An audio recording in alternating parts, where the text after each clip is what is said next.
First of all, let me thank Dr. Milindon. He has done a good job. Very good, very good.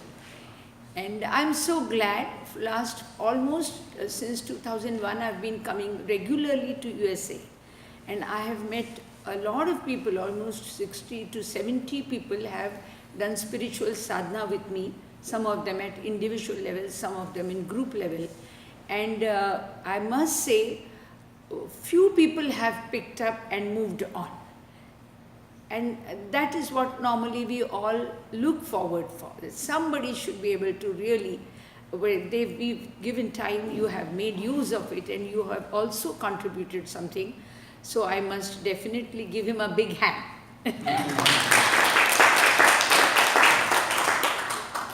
He has designed a very beautiful meditation program.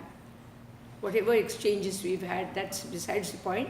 But he was able to pick up something very perfect for a Western mind, which is convenient for you all. I will just summarize just in few small lines whatever we've learned, whatever I've gained from today's what he has said. Basically, he has told us that human form has got a few outstanding elements. One is we have the Shiva element in us, which is right at the Sahasrara. Then we have the Shakti element in us, which is at the base here, either at the base of Muladhara. And then he told us that it is going to be the Shakti which has to ascend towards the Sahasrara and meet Shiva. That is the process for going for enlightenment and becoming one with the ultimate. In the process, she has to cross. Earlier in childhood, we used to listen to stories where the king is not well and the son is invited.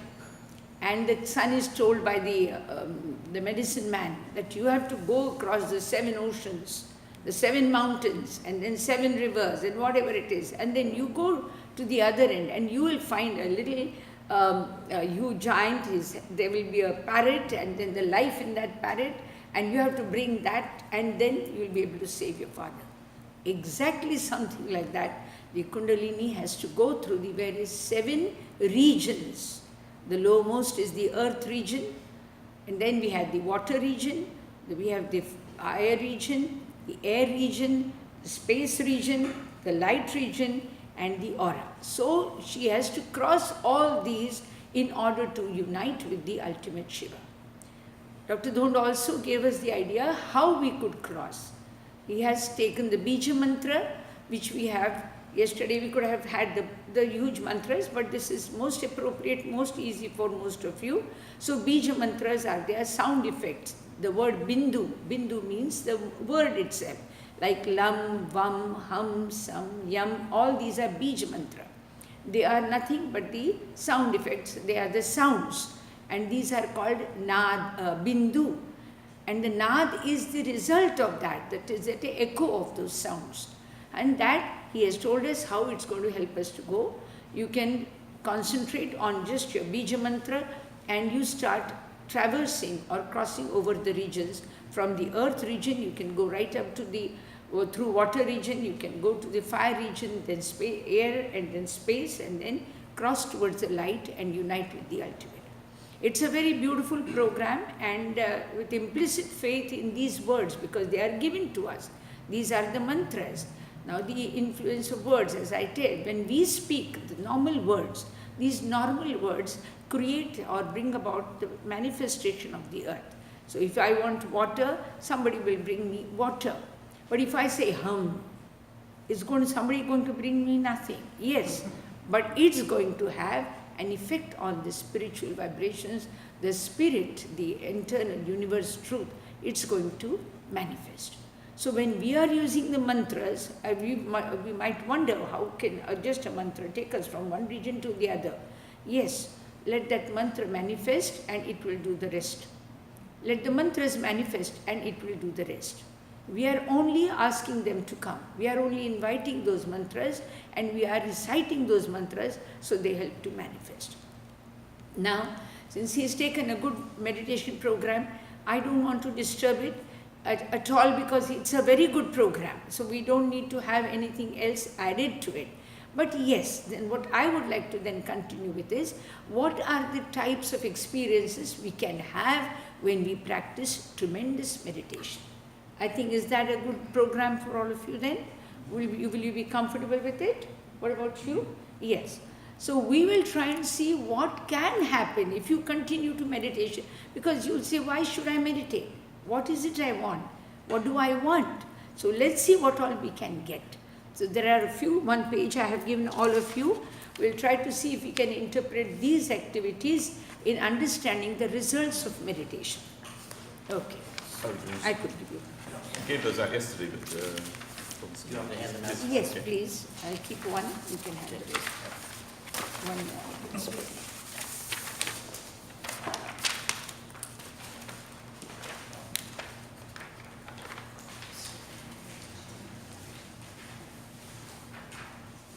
those are the ones we gave out yesterday, so you can just share them. I'm going to give you just an idea of what sort of experiences we all can have. So that when you know you've done meditation, just as he said, you go out and maybe somebody bangs into you, at least you have the control enough to say, all right, it's okay, you can go. Or else, if you are not after meditation, if you are not into the practice of it, maybe you would have reacted very strongly against a little person's fault. So maybe, let's see what sort of experiences one can have. I shall tell you some of the highest types of experiences one can have. So in case you get it, you don't, because there are many people who get experiences and they feel that, my God, is it something abnormal? No, it won't be abnormal. So we'll try and see whether we can associate with some of these words here and try to understand whether we can have different types of experiences. So let's say, if at all we need to understand union with the ultimate, the topmost word I have. So maybe some moment, at some fraction of a moment, you have reached the ultimate the point of Sahasrara. It doesn't have to be that daily it has to go from one level to the other and then third and fourth and fifth. No, sometimes you are straight away taken to a higher realm, and it must be just because you are graced, you are fortunate, you needed it. Whatever the reason is, the ultimate starts working with you hand in hand, because now you are attuned to it. You are attuned to the concept of meditation, you are looking forward to it, you have accepted the presence of the ultimate. You are no more with doubts whether there is an ultimate, otherwise you wouldn't have meditated. You will not doubt about it, you are there, now it's there. Just as he said, that's your basic understanding is already finalized. You are sure. Now all of us know, we are either women or we are men. We know, we don't have to remind ourselves, my God, I'm a woman. My God, I'm a woman. No, we don't have to remind ourselves. Exactly like that, you have accepted the ultimate reality in your life, so you don't need to continuously remind. Now you can try and think of seeing his manifestations, or you call her manifestations, Lord Shiva's manifestation or Shakti's manifestation, or anything that you call as ultimate reality and truth. Yes, it manifests. Now, how can it manifest? I will give you some ideas. We have used Panch Mahabhut. We know the 5 elements. If you go through, you are going on the streets. Just yesterday we were going through the streets and we saw a tree. And the tree had the shape of Lord Ganesha. Yes, so you may find an ultimate figure form anywhere around you.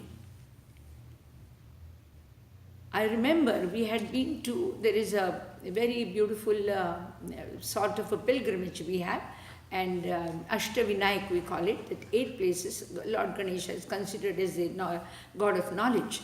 So we were going on a small pilgrimage and visiting his 8 holy places. And when we were finishing it and we were coming back, 2 I could not attend because I had some knee problem and they were on a top hill.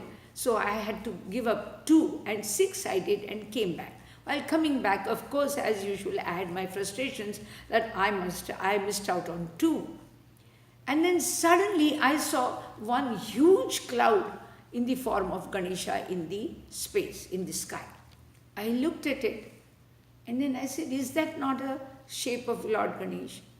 Then again I looked, after some time there was another, there was a third. So I said, I'm sure I'm hallucinating. Because yes, you're not expecting it. So you start seeing then shapes, they look so similar to a pattern which reminded me of the Lord, that I kept on watching, and finally I saw 8 of them, and then I said, rubbish, I'm not going to think of it anymore. And I just looked down, and then there was a sunlight which fell across the car seat on me, on my ring, and that the light went straight into my eye. So to avoid the light, I looked up, where is it coming from? And I saw the entire image standing right next to my door. So when you think of going into trying to get enlightened, this is one of the experiences you can definitely look forward to. Whichever is the faith of your deity, you have faith in any God, trust me, they appear. They appear in your life, and you can see them either in trees, you can see a face in the flower, you can see the shapes in the clouds, you can hear them whisper. We'll come to that a little later. But then this visual thing that you can see, you can definitely see.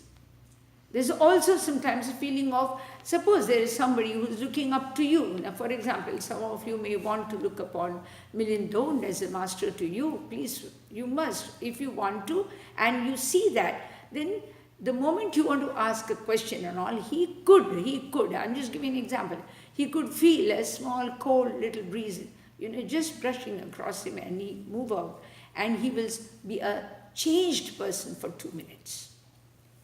Now, don't worry, this is nothing to do with possessions and all. Nobody gets possessed and all. But these are the ways the unity can happen with the ultimate. And you can be picked up as a mediator, and you can pass on whatever is required for the person in front of you. It is nothing but a graced energy, which is a benevolent power.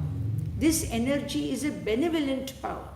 It is there to assist you, to help you, and now that you have accepted the presence of the Spirit in your life, you have given it a warm welcome, you have allowed it to cross the doubts in your mind and enter into you in the faith circle of your mind, you can be rest sure you can meet him anywhere around the corner. Anywhere around the corner. You may be wanting to cross the streets, and you may want some help to cross the streets. You don't know how to cross, and then you don't know which way to go. Somebody will come from somewhere and say, do you need some help? Yes, I wanted to go to this, that's the direction. Now, and this is a common feature. So when you come across, you start developing your meditation, be sure to meet somebody around you who is going to help you all the time. Now this we can relate it with the word union. You can relate it with the word union. For that you don't have to reach Sahasrara every day by meditation. Don't worry. The journey can be the upward down. There are like 10 ants going one after the other. The first one says, I'm the first. The last one says, I'm the first. So it's like that. So you don't have to worry. Don't worry about which chakra. You have accepted the energy to work through you, to work with you. Yes, she's going to be there all around you throughout. And that is the one. So it's going to manifest in that form for you. So if you tend to have any help you need, please feel free to remind yourself of a mantra and wait for a few seconds. Wait for a few seconds. The more you practice, the shorter the period of that communication will be. The more you practice, the more you daily you offer your prayers or meditation, whatever you do, and then you go out, and if you need some assistance, it's going to be there faster. Today it will take 24 hours. After a few weeks, you will say it will be 24 minutes. And after a few weeks, you may feel in 24 seconds. So the energy starts almost following you. Now, where is this energy? Now, I want to give you the secret of where the energy is. We all of us introduce ourselves with the 2 words, pronoun and noun. I told you. Because some of them are new, I would like to just repeat that. We can say, I am Radhika. We'll say, I am Milind. So we are calling ourselves with 2 names. Trust me that I in you is the spirit element. And the name in you is the name of the form. That's the matter element. It's the name given to the form. It's the name of the matter which is with you. So the spirit is very close to you. You don't have to hunt and go very far, or some of them, when they meet me, they want to say, we would like to go to the Himalayas. I said, wait, don't be in a hurry. Just create a little ambience in your own little room where you can come. If you want, you can just put some, pictures of snowflakes and things like that. Or just be comfortable. I mean, because it is not possible. Today, of course, you can go there, there's no doubt. I've been to Himalayas, I've been to the peaks, I've been there, and to the 4 Dham, there are 4 spiritual abodes, we went there. And when we were, one of my sister was with me, she was very keen on seeing gods, because we had said, I had told her that when we go there, we'll see gods. So she was so sure that I'm going to show her gods, she kept on saying, where are the gods? Where are the gods? Where are the gods? So I had to give her something, otherwise she wouldn't come back. She was refusing to come back. I said, take it easy. Now this is just a statement. You come to Himalayas and there are gods there. She said, nothing doing. You have to prove it now. You have to prove it. Yes, then a little prayer, is a sincere prayer from my heart. I said, you have to prove yourself. Otherwise, how will we believe what the saints have said about you? And it so happened that the entire area then got filled with fog. It was so deep that we couldn't see each other at this distance. And then suddenly in the fog, just as there, can you see that word kaya there? Yes, we can see. It's actually as if somebody has written something on a foggy board. Exactly something like that appeared, and all over the mountains we saw various forms of the divinity. Why am I telling you this? If you are going to practice meditation, you be rest sure that you are going to meet that somewhere, that divine figure you love, or you want to love, or you want to meet. Yes, it's going to be around the corner meeting you. It can even manifest through people around you. You will not know, and it will be a quick and a swift, and they will go away. I'll give you a small joke, I'll tell you. We had been recently to one, it was an ashram, and they had offered us some prasad, we call something to eat. And of course it was a little spicy. So one of the gentlemen who received it wanted to quietly go and keep it somewhere. He didn't want to eat that. So he went and then he kept it somewhere, and he just left it quietly, and slowly he was going to walk out of that door. And the trustees got him. Look here, you cannot waste that. And the way they came upon him, poor fellow, he was like, no, you see. So they were very harsh. And I was right there. I didn't want to disturb either the situation or this. And I just said, what if he's the master himself in disguise? Who's come to taste whether your food is good or not. The moment I said that, the trustees, they looked at me, please go, sir, please, it's all right. Trust me, that is how the divinity appears. If you are practicing it, be rest sure it could come through any form. Whether you meet a poor, that's how we all say, he is manifested all around. So you never know. So if you are into the spiritual enlightenment, want and desire of it, try to see that it could manifest through any form for you. All right. Even it can be sometimes to test you. But doesn't matter. Go through it. If you have failed once time, he'll give you a second chance. Don't worry. I know we all fail very often. Doesn't matter. And afterwards, when he goes away, it was a very sweet, my Param Guru Nityananda, he was traveling by train. And they were saints and avduts. They are far beyond saints. They are far beyond saints. They are just manifestation of consciousness. And he was traveling, and somebody felt that he was without a ticket, so very disciplined, like logically, he said, you better get down now. And he made him get down on the train station. The moment he got down, the train came to a halt. It did not move. It just did not move. It would not move. The engineers came, they looked into it, and one of them turned and looked at Nityananda. And a holy soul is a holy soul. You can identify it from distance if you have the eye for it. Yes, that eye will be given to you when you practice meditation. He looked at it and he says, who's the gentleman? He says, he's ticketless traveler. He says, put him back on the train. He was put on the train and the train moved. So when you are practicing meditation, be rest sure you are going to meet the ultimate divinity somewhere around the corner. So be your best with everyone you meet. We'll go to the next one. Now this is intuition. This is what we are going to aspire for. Now, is this only intuition when you are in trouble? I'll give you simple experiences of intuition. Very simple ones. When you are leaving a house and you're going to pull the door, which is going to give you the need for a key. The moment you're about to pull the door, there is an inner voice which tells you, you have your key, right? That is the intuition. That's the simplest way we can understand what intuition is. You have the key, don't you? Yes, and then you say, yes, I have. Was there somebody around? No, there was nobody around. Who said it to you? That is the intuition. There are common intuitions and there are special intuitions. Now, common intuitions are where which all of us can experience whenever. Now, this I'm sure is an experience with all of us. When you are crossing a road, look to your right, look to your left. If you are lucky, that intuition comes immediately. Of course, if you're not lucky, you go for a toss, but it doesn't matter. Somebody will get the intuition of trying to save you, they'll pull you. So don't worry, if you have said your prayer or if you have done your meditation, somebody is going to come around and say, hey, wait, don't move. They're going to pull you back and let the car pass. So intuition is something which is instant knowledge applicable to and necessary for application for an immediate situation. It is not knowledge, the way we understand knowledge, which is an information which can be stored in books.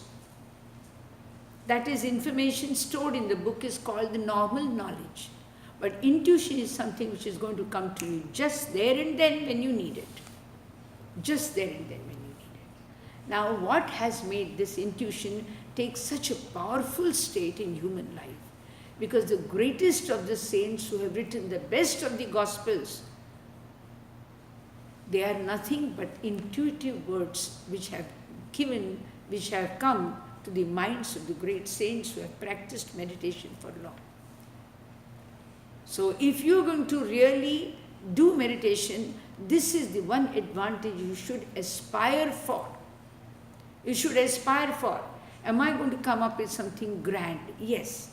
I've been myself working on various texts and I've realized that I've crossed some writings I've done, and as just yesterday we talked and he told me, Swamiji, do you remember that you have written and you don't remember that you are writing or you have written? I said, yes, I do.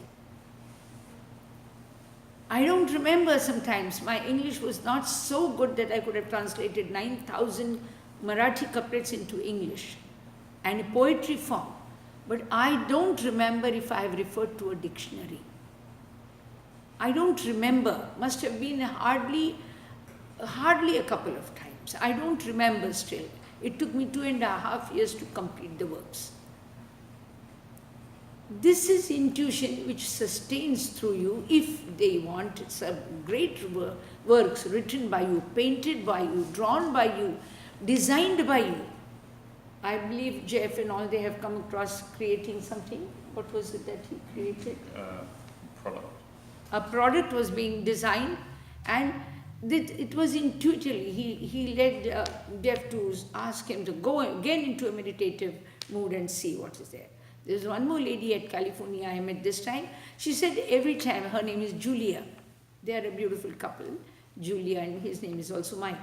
So I just met them and came. And every time she says, Swamiji, if there's something I don't find in the house, like the screwdriver, I don't know where it is. She says, I close my eyes. And then some thought comes to me, it's in that drawer. Yes, that is intuition. It can take you through greatest of the writings. You can undertake greatest of the writings. You can do best of the paintings. You can do best of the actions. You can rise to the greatest activities which you are used to doing, but you come to a challenging situation in life. Like it was said, Second World War, Churchill was there, he was intuited to handle the situation. There are various people who have done it. They rise to the occasion. I think that's a very correct word that I'm using, to rise to the occasion. that knowledge which comes is intuition. So you can imagine, if you practice on your Ajna Chakra, and the mantra is already, Dr. Milinda has given us the mantra Guru Om. So you can be rest assured that yes, where the time comes for you to be proven to be the best of yourself, you don't have to be compared to somebody else. You don't have to be best in a group. You have to be your best self. And for your best self to come up, intuition works like miracles. It will take you from one height to the other without knowing about it, without even realizing that you worked towards it. Yes, because you are only attuned to it. You are attuned to it. So I think that's a very beautiful reason for why we should meditate. We'll go to the third point, that is knowledge. Knowledge.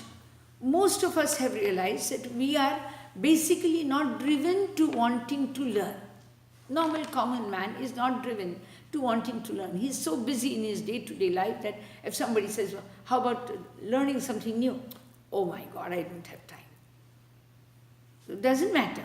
But for you to get that time, to feel the desire to wanting to learn more, if you start working on Vishuddha Chakra, your mind will start following the knowledge. Now it will start getting attuned to absorb knowledge.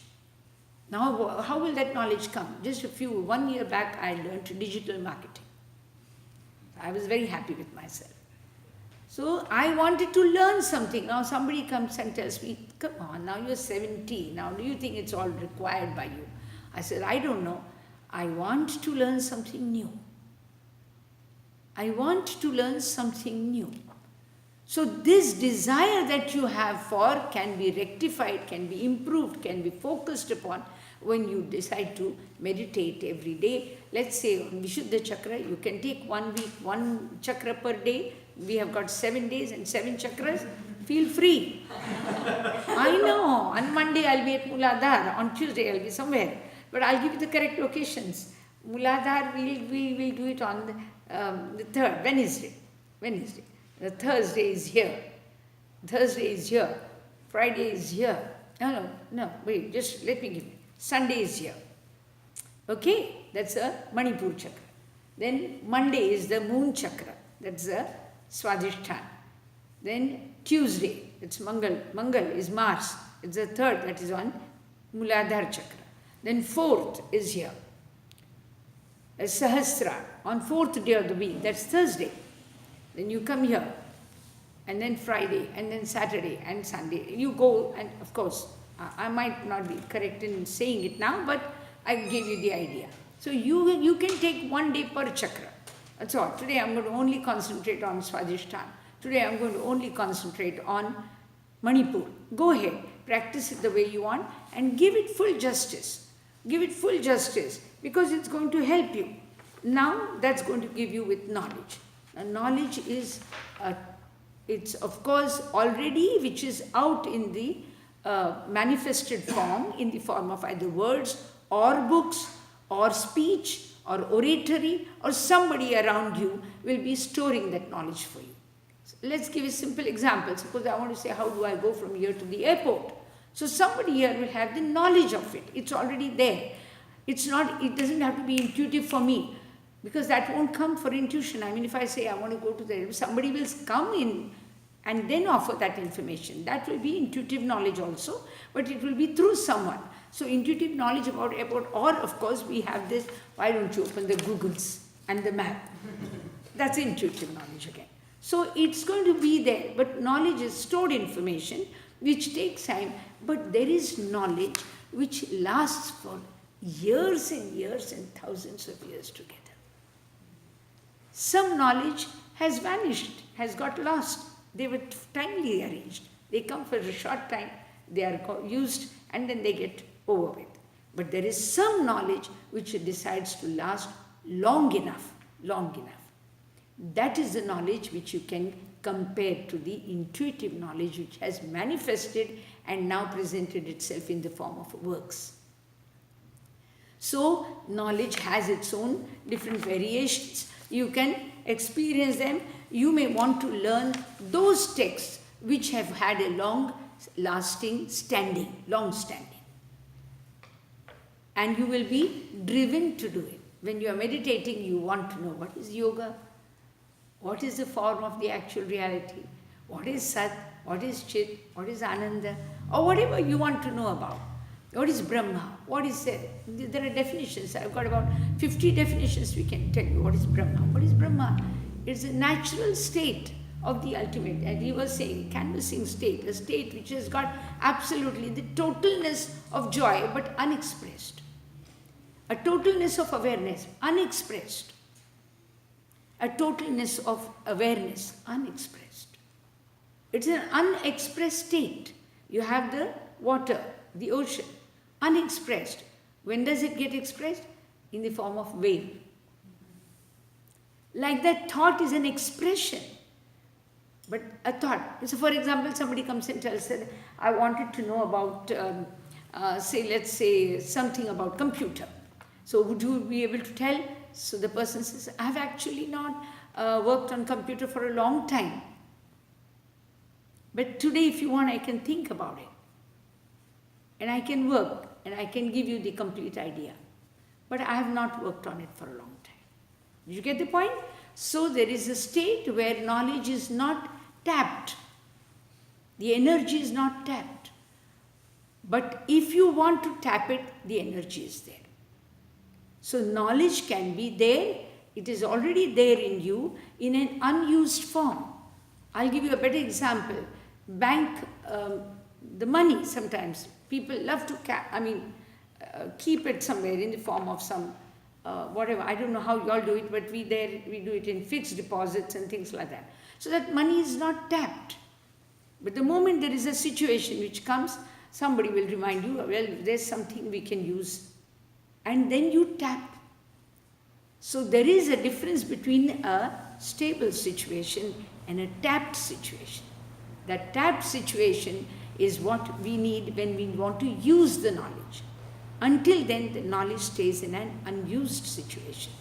But that which lasts for thousands of years is not ordinary knowledge. You take any text which has got, today we have realized that some of the Shastras, the texts which have lasted for 5,000 years, Shiva Swarodaya, one of the texts we were talking about, it's an ancient science. If we have to revive it, we've got to tap it. Then it's going to come forth. So there is something, and that knowledge, if your Vishuddha Chakra works well, you will be driven to take up these text studies, and you may want to now study more and more, go into deeper side of the understandings. Then let's go to the fourth one. How can gods manifest? There is love, faith, devotion. We'll take the word devotion here, because love is mostly used for material, but devotion is something used for the combination between the matter and spirit. The word devotion is more